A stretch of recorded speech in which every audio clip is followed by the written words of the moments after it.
Geneviève Janson, bonjour. Salut Joseph, Comment ça va?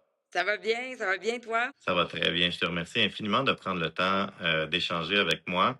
Il y a peut-être des gens qui se demandent un peu, mais c'est quoi le rapport? Tu sais, on rencontre des gens qui sont dans le domaine de la santé. Mais je trouve que c'est une vision très médicale ou hospitalo-centrique de ce que c'est la santé. La santé est beaucoup plus large.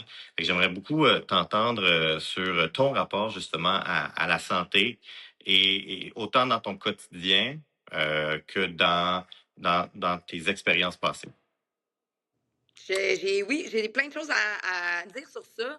En fait, mon rapport avec la santé a changé beaucoup, fait que j'ai bien hâte de voir où est-ce qu'on va aller dans notre conversation. Ben, on va commencer, tu sais, pour se contextualiser les gens, je veux tout de suite que les gens sachent que tu as publié un livre, puis on va en parler.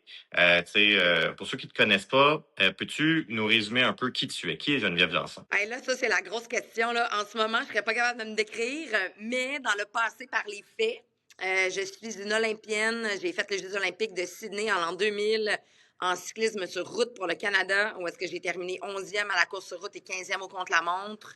L'année d'avant ça, j'étais encore de catégorie junior. J'ai gagné 2 médailles d'or au championnat du monde junior. Et après les Olympiques, j'ai quand même eu une carrière très avec beaucoup de succès. J'ai gagné les grosses coupes du monde en Europe et en Amérique du Nord. J'ai gagné plusieurs courses par étapes, plusieurs championnats canadiens.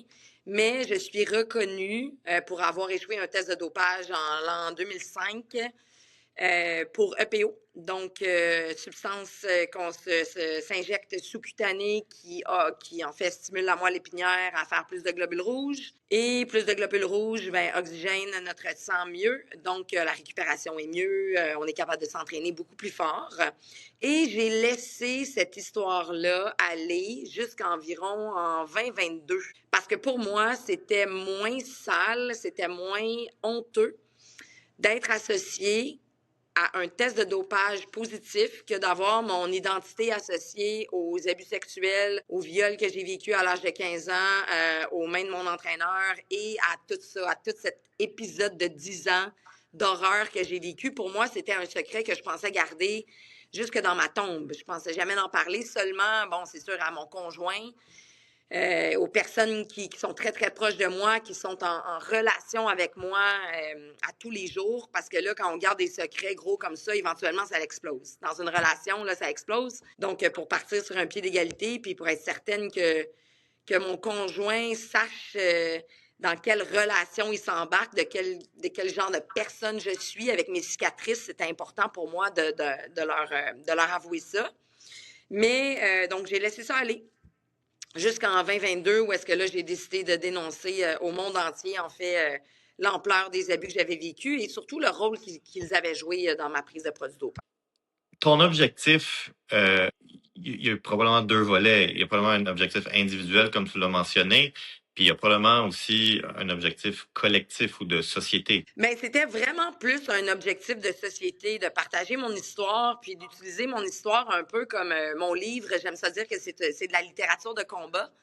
J'utilise mon histoire pour faire changer le discours sociétaire, faire avancer la conversation sur le consentement, sur la performance à tout prix, sur la place qu'ont les athlètes dans notre société, comment qu'on les traite. Mais là, je me suis rendu compte en faisant ça que ça ne s'applique pas seulement aux athlètes. On a une vue et une obsession avec la performance maintenant partout. Surtout chez les jeunes, on leur demande une spécialisation tellement hâtive dans notre vie qu'on laisse le plaisir de côté, on oublie presque de développer l'être humain au profit de développer quelqu'un, un petit gars, une petite fille qui va être performant dans le sujet qu'il ou elle choisit, tu sais, que ça soit professionnel, académique ou même sportif. Tout est basé sur être super bon, super rapide, puis tu sais, pour avoir le maximum de succès plus tard.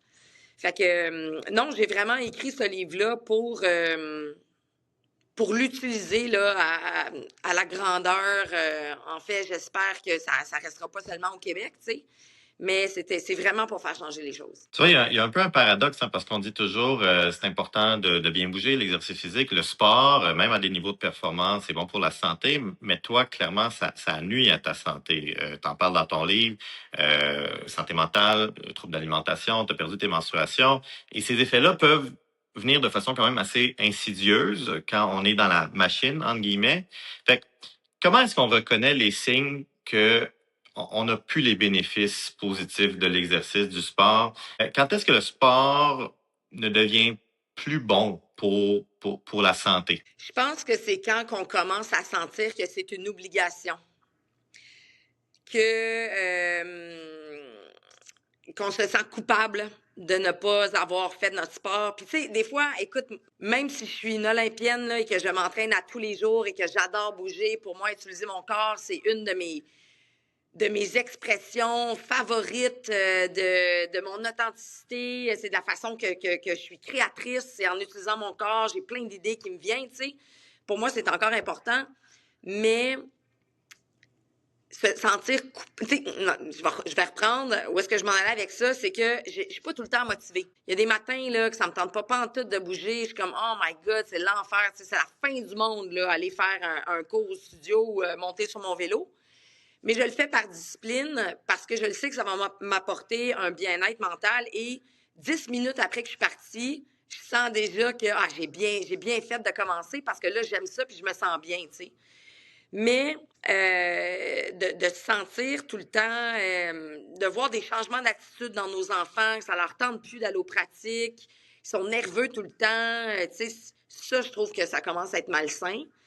Puis, moi, une règle personnelle que je me suis donnée, parce que j'ai quand même malheureusement ce petit côté toxique-là encore avec le sport, je me suis sentie coupable pendant longtemps et des fois, je me sens encore coupable de ne pas m'entraîner. J'en fais jamais assez. Je me dis, tu sais, je me laisse commencer, puis si après 10 minutes, là, ça me fait encore chier, là, j'arrête. Je vais faire d'autres choses parce que là, ça vaut rien. Puis, tu sais, je me suis juré qu'en reprenant le sport, en reprenant le vélo, que j'allais recréer les liens au cerveau entre le plaisir et le vélo. Fait que toutes les séances que je fais en vélo qui m'apportent une négativité, ça n'aide pas ma neuroplasticité, tu sais, ça m'aide pas à changer mon propre cerveau.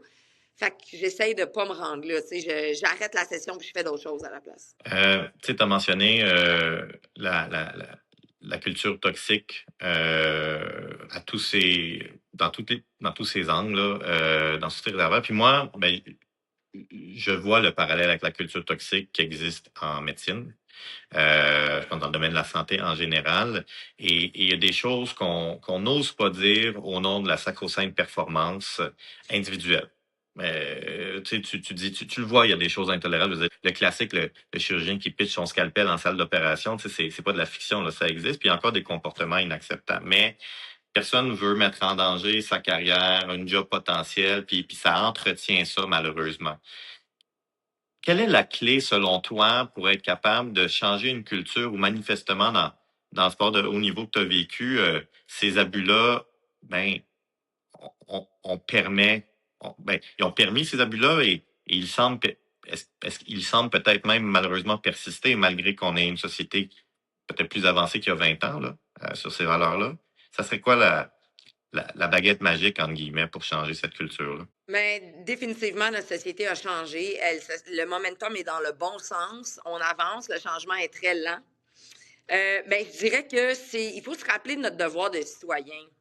Il y a la personne qui vit les abus. Des fois, c'est difficile d'en parler, c'est difficile d'aller se confier, mais il y a toujours des témoins autour. C'est très, très rare que les abus sont vécus entre quatre murs, seulement entre deux personnes. Éventuellement, il y a quelqu'un qui voit quelque chose, puis la personne qui est témoin de ça, on se sent mal, on a une petite voix qui nous dit « Oh my God, ce que j'ai vu, ça me donne des frissons, me semble que c'est pas correct. » Quand on ressent ça, c'est notre devoir d'aller en parler, de le dénoncer.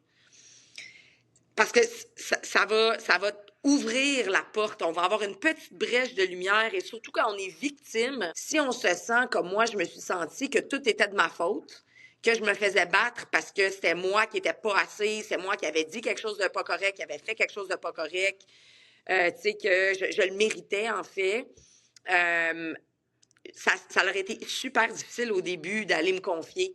Mais si quelqu'un, ça on le saura jamais parce que c'est pas ce que j'ai vécu, mais si quelqu'un avait été dans ma vie, avait dit là, ça va faire, tu sais là, j'ai vu ça, c'est pas correct, je vais aller en parler à quelqu'un, peut-être que ça m'aurait inspiré à aller me confier peut-être à cette personne-là. Et là, ça aurait peut-être changé le discours autour.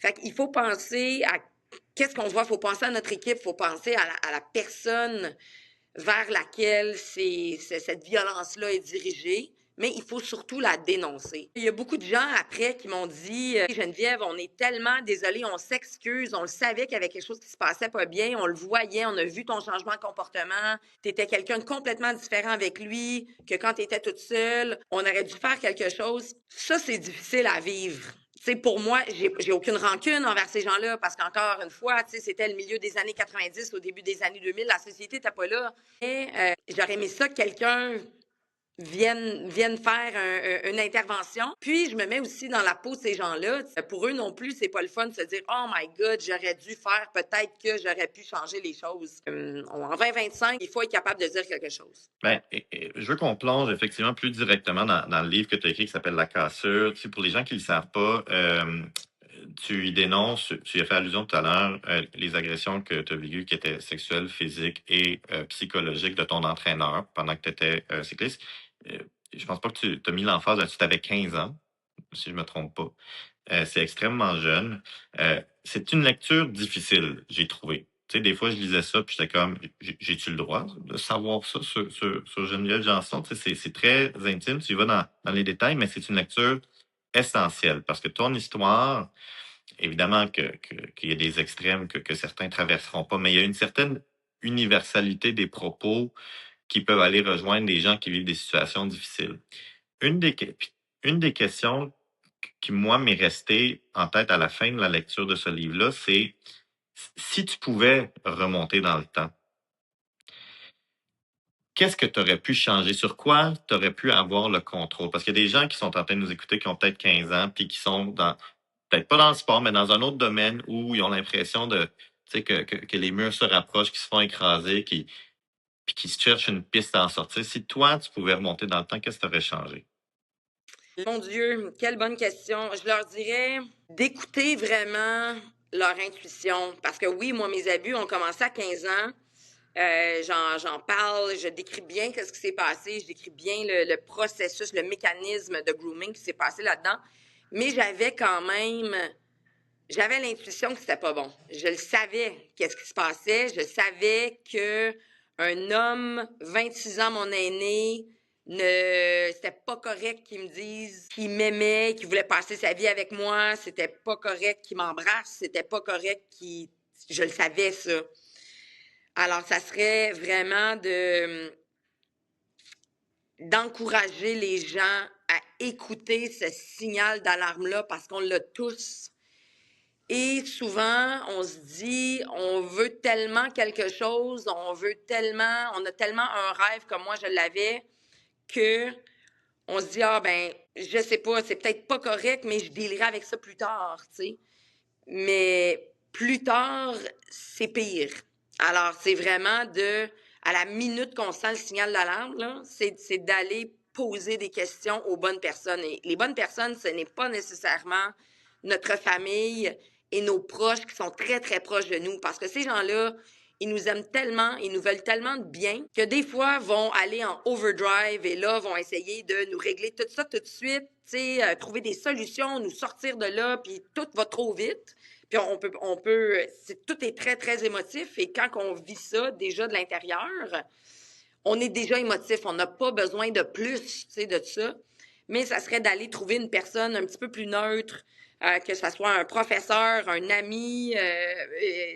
Moi, j'ai utilisé beaucoup là, les groupes de soutien là, dans les 12-step meetings, d'aller se trouver quelqu'un pour en parler et se défaire de ça tout de suite. C'est un processus qui est difficile, là. C'est tout un cheminement, mais j'aimerais ça que les gens comprennent que le plus rapidement qu'on fait ça, le plus rapidement qu'on est capable de s'en sortir. On va changer de vitesse pour maintenant parler aussi un petit peu de ta carrière de coach, puis comment peut-être tu utilises certaines de ces expériences-là maintenant pour faire sentir les autres mieux. Tu sais, tu le fais au travers de ton livre, mais tu le fais aussi au quotidien dans ton métier.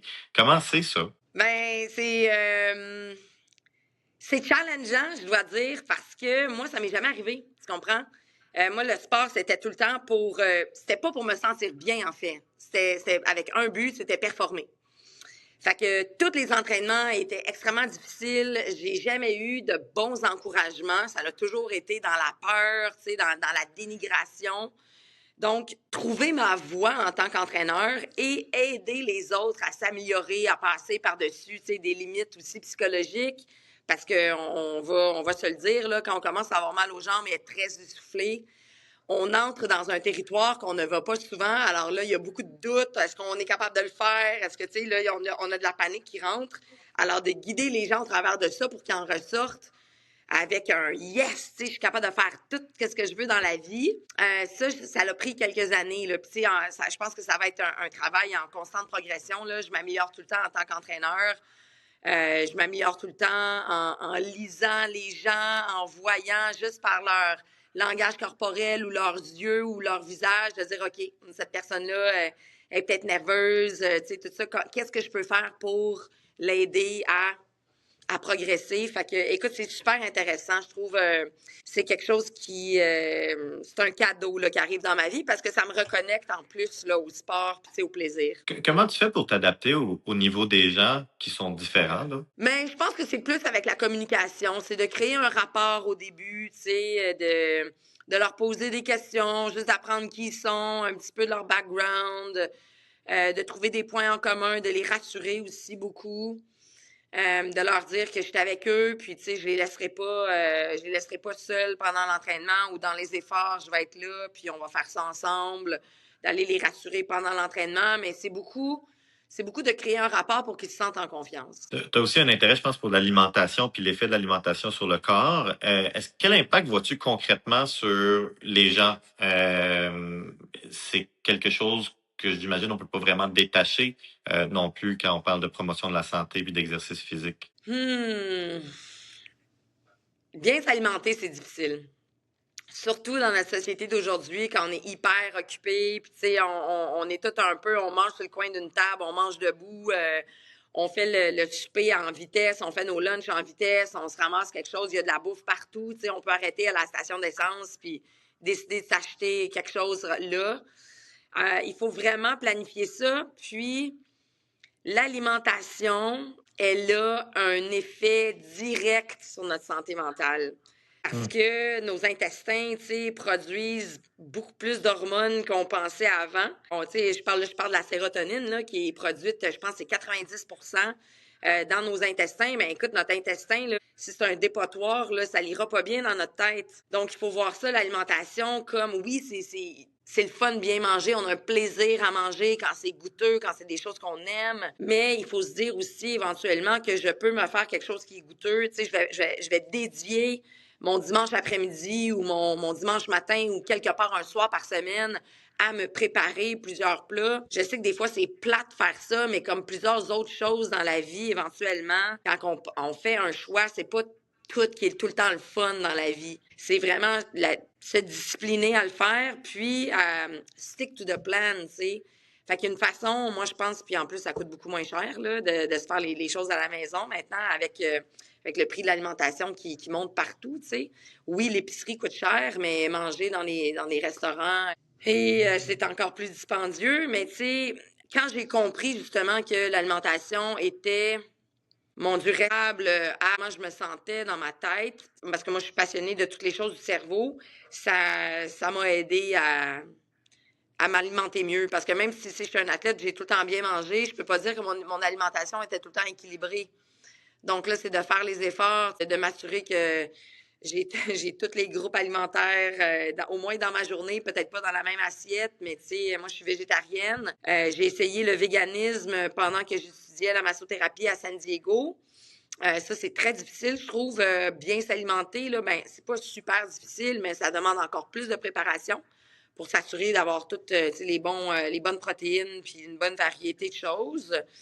Mais c'est ça, tu sais, pendant longtemps, là, même si je mangeais des affaires maison ou de la bouffe maison, ça veut pas dire que c'était extraordinairement bon, que ça me donnait assez d'énergie. Mais là, je mets encore, surtout en vieillissant, là, je mets encore plus d'importance sur ça. Puis, tu sais, je le vois dans mon outlook sur la vie, là, ça m'aide. J'ai envie de te poser une question un petit peu plus philosophique. Tu sais, athlète, coach, tu as vécu au Canada, aux États-Unis, puis tu as un regard sur 3 décennies quasiment.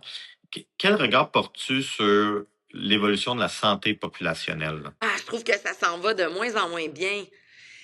Puis là, tu sais, c'est un petit peu à cause du monde dans lequel on vit. C'est aussi dû à la performance à tout prix. Les gens ont des horaires de travail et des temps de voyagement qui sont extrêmes. On a des demandes d'eux qui sont de plus en plus extrêmes aussi. Je pense que les gens se sentent coupables quand ils travaillent pas souvent. Ils veulent rester au bureau, sont souvent épuisés. Donc, on a moins le temps de s'associer, de s'approprier 1 heure d'exercice physique par jour ou, 3 heures par semaine, ça devient difficile.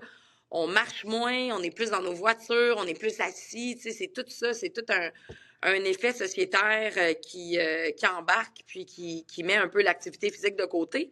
Puis je pense aussi même chez les enfants, les cours d'éducation physique sont coupés pas mal partout. Plusieurs adolescents perdent le goût du sport, justement, surtout chez les filles, parce que là, ça devient trop performant. Fait qu'au lieu de faire du sport pour avoir du plaisir, puis faire des sports d'équipe pour être avec leurs amis puis bouger, bien là, c'est rendu que ça devient beaucoup trop stressant. Donc, ça l'ajoute à leur stress journalier de devoir performer aussi à l'école et ailleurs. Fait que les adolescents délaissent le sport pour d'autres choses parce qu'à un moment donné, on veut relaxer, là. Donc, il aime mieux aller à la maison puis faire d'autres choses. Puis c'est absolument valide, là. On peut pas être des machines partout. Mais je trouve que ça s'est beaucoup détérioré, là. Dans ma génération, quand j'étais jeune, on était tout le temps dehors. Et ça, moi, même dans ma jeune adolescence, avant que je décide de m'entraîner à temps plein pour être championne du monde, j'étais tout le temps dehors. Là. Maintenant, les jeunes, c'est de moins en moins ça. Ça fait au moins une décennie qu'on voit ça, si c'est pas plus. Fait que non, moi, je trouve pas que ça s'en va dans le bon chemin. Est-ce que j'ai une solution? Non, mais il faudrait commencer à faire, à repousser ou à changer de momentum de côté, là. Je veux conclure en revenant sur toute la question de l'identité. Quelque chose qu'on a abordé au début. Tu sais, je t'avais posé la question qui es-tu, puis tu avais dit que c'était quand même difficile. Puis c'est quand même aussi un sujet, je pense, que tu abordes dans ton livre, là. Il y a 2 Geneviève, ton alter ego, puis tout ça. Puis moi, ça m'a rejoint parce que c'est une question aussi qui me préoccupe. J'ai toujours fait attention de jamais dire que je suis docteur Dayan. Je suis Joseph Dayan et je pratique la médecine. C'est niaiseux, mais c'est important que mon identité soit pas liée nécessairement à ce que je fais.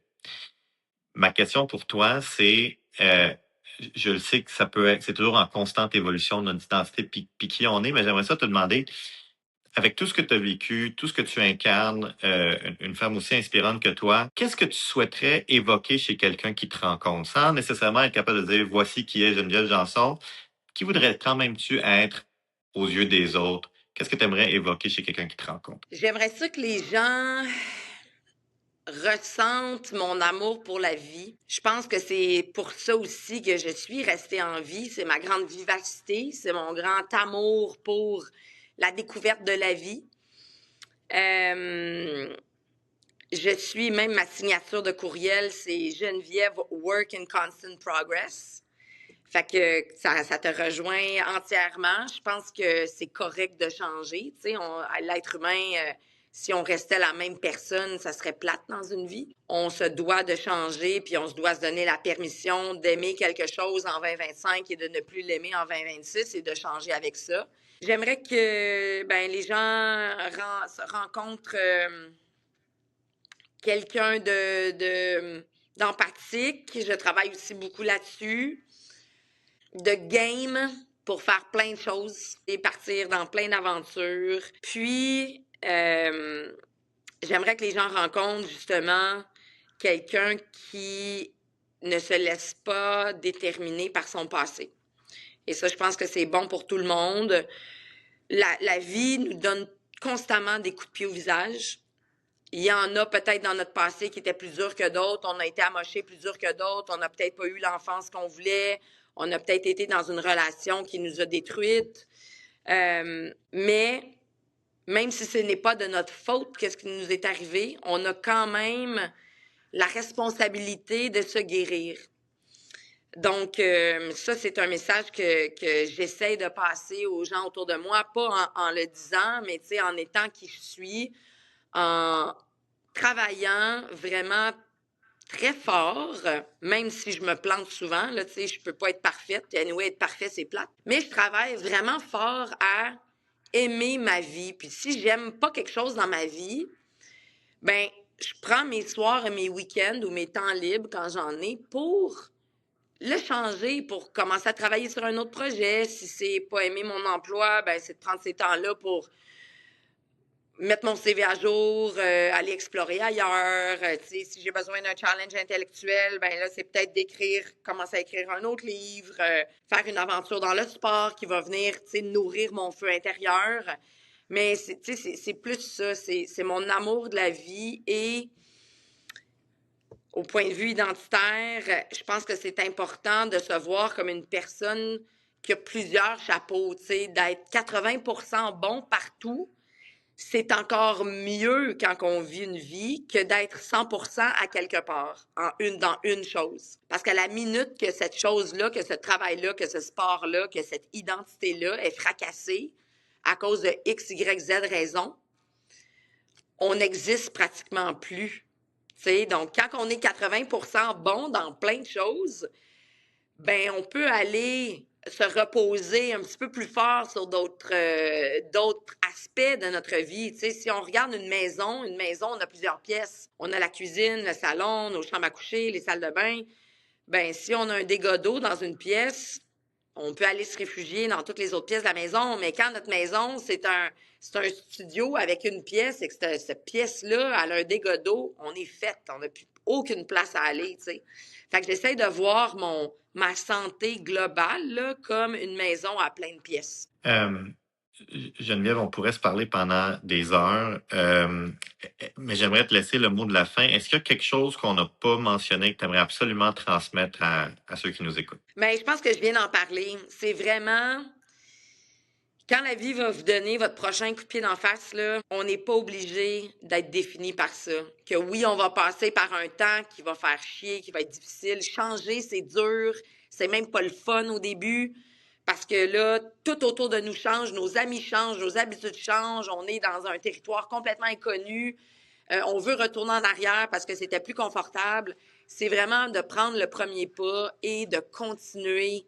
Après, il faut juste être tenace. Il faut juste continuer avec ça. Fait que j'aimerais beaucoup encourager les gens à la prochaine difficulté qui aillent qu'ils soient certains qu'ils vont être corrects. Qu'il faut prendre action, puis qu'en prenant action, la motivation va venir, l'aide va venir et que la vie, éventuellement, va nous aider. Là, c'est vraiment ça. Les difficultés font partie de la vie, puis c'est le fun quand on apprend, pas sur le coup, là, mais en rétrospect avec certaines difficultés, qui on est avec ça. De pas laisser notre noirceur tabou et cachée, là, d'aller gratter un peu des fois là, dans notre amour aux oubliettes, on y trouve des beaux trésors là. Ben, moi aussi, je veux demander aux gens qui nous écoutent de faire deux choses. Un, je pense que tout le monde doit lire ton livre. Fait que je veux que les gens qui Merci. nous écoutent aillent prendre le 5 minutes que ça va prendre d'aller dans une librairie, de l'acheter puis le lire. C'est une lecture essentielle parce que c'est une lecture humaine. Puis la deuxième chose, c'est qu'il y a peut-être des gens qui sont dans un rôle où ils ont la capacité d'amener ces sujets-là à un groupe qui doit l'entendre, que ce soit des adolescents, des sportifs, des gens dans des cultures d'entreprise exigeantes. Je pense que tu donnes des conférences, n'est-ce pas? Je veux que les gens aillent te contacter. Je sais pas comment, tu peux peut-être nous l'expliquer, parce que on est chanceux au Québec d'avoir une Geneviève Janson qui, malgré tout ce qu'elle a vécu, décide. On le mérite pas. Je pense pas que le Québec mérite d'avoir cette fenêtre-là sur ta vie, mais je suis persuadé que c'est ce genre de témoignage-là qui peut faire prendre conscience aux gens de la limite qui doit pas être franchie entre ce qui est acceptable, ce qui est inacceptable, puis de prendre conscience du prix qu'on fait payer aux gens autour de nous si on ne change pas la culture, peu importe le domaine dans lequel on se trouve. Fait que ces messages-là doivent être amplifiés. Comment est-ce que les gens peuvent te rejoindre pour t'entendre? Parce que, La façon, ouais, vas-y. la façon la plus facile, en fait, ça serait sur Instagram. Je suis facile à trouver, c'est Jen Janson. En un mot, avec ma petite photo, avec un bronzage de vélo que vous ne pouvez pas manquer. Et oui, ça me ferait plaisir. Je fais des conférences sur toutes sortes de sujets. C'est pas nécessairement seulement sur le sport ou les abus. Tu sais, je parle de résilience, de motivation, de plein de choses. J'en fais en entreprise, à l'école, secondaire, cégep, université. J'ai participé à des cours de psychologie à l'université aussi, en tant que conférencière. Fait que ça me ferait un très grand plaisir. Alors, en fait, je ne vis pas sur Instagram, mais je ne suis pas très TikTok et Facebook, même si j'ai un compte Facebook, je regarde ça pas très souvent, mais ouais, sur Instagram, facile à trouver. Jen Janson. Euh, Geneviève Janson, c'est un privilège pour moi d'avoir fait ta connaissance, d'avoir pu échanger avec toi, puis je tiens à te dire à quel point tu es une femme inspirante. Merci beaucoup. Merci à tout le monde aussi qui nous a écoutés.